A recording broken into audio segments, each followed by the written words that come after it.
ಅಪರಾಧ ನಿಯಂತ್ರಣಕ್ಕೆ ಮೈಸೂರು ಖಾಕಿ ಪಡೆ ಸಮರ. ಮತ್ತಷ್ಟು ಬಿಗಿಯಾದ ನೈಟ್ ಬೀಟ್, ಹಿರಿಯ ಪೊಲೀಸ್ ಅಧಿಕಾರಿಗಳು ಭಾಗಿ. ಮೈಸೂರಿನಲ್ಲಿ ಅಪರಾಧ ಪ್ರಕರಣಗಳ ನಿಯಂತ್ರಣಕ್ಕಾಗಿ ಪೊಲೀಸರು ವಿನೂತನ ಕ್ರಮವನ್ನು ಕೈಗೊಂಡಿದ್ದಾರೆ.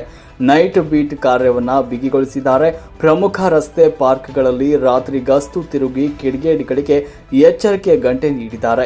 ಮೈಸೂರಿನ ಎಲ್ಲ ಪೊಲೀಸ್ ಠಾಣೆ ವ್ಯಾಪ್ತಿಯಲ್ಲಿ ಗಸ್ತು ಹೆಚ್ಚಿಸಲಾಗಿದೆ. ಪೊಲೀಸ್ ಕಮಿಷನರ್ ಸೀಮಾ ಲಾಟ್ಕರ್ ಅವರ ಮಾರ್ಗದರ್ಶನದಲ್ಲಿ ವಿನೂತನ ಕಾರ್ಯಾಚರಣೆ ಆರಂಭವಾಗಿದೆ. ಡಿಸಿಪಿಗಳಾದ ಮುತ್ತುರಾಜ್ ಹಾಗೂ ಜಾಹ್ನವಿ ನೇತೃತ್ವದಲ್ಲಿ ಕಾರ್ಯಕ್ರಮಗಳಿಗೆ ಚುರುಕು ನೀಡಲಾಗಿದೆ. ಎಸಿಪಿಗಳು, ಇನ್ಸ್ಪೆಕ್ಟರ್ಗಳು, ಸಬ್ ಇನ್ಸ್ಪೆಕ್ಟರ್ ಸೇರಿದಂತೆ ಪೊಲೀಸ್ ಸಿಬ್ಬಂದಿಗಳು ಭಾಗಿಯಾಗಿದ್ದಾರೆ. ವಾಕಿಂಗ್ ಹಾಗೂ ಬೈಕ್ಗಳ ಮೂಲಕ ಬೀಟ್ ನಡೆದಿದೆ. ಅನುಮಾನಾಸ್ಪದ ವ್ಯಕ್ತಿಗಳನ್ನು ವಿಚಾರಣೆ ಮಾಡಲಾಗ್ತಾ ಇದೆ. ಗುಂಪು ಸೇರುವ ಅಡ್ಡೆಗಳಿಗೆ ತೆರಳಿ ಮಾಹಿತಿಯನ್ನು ಸಂಗ್ರಹಿಸಲಾಗ್ತಾ ಇದೆ. ಈ ಮೂಲಕ ಅಪರಾಧ ತಡೆಗೆ ಖಾಕಿ